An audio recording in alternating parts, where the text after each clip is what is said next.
Guys, mag withdraw data ron sa free reels guys. Muna akong balance 50.37. Tapos sa withdraw, then tingnan natin. Ayan, 45. Click natin yung withdraw.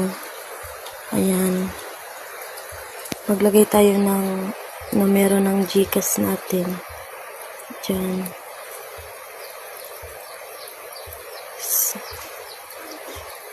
Muna akong number guys sa GCash. Parihara gyapon diha.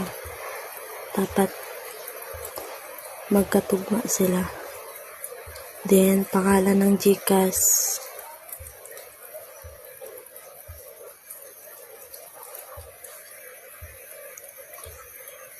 Click ang transfer.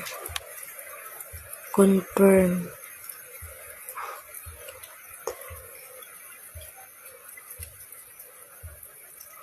Ayan, withdraw na. 5.37 na lang ang bilin sa atong free reels guys.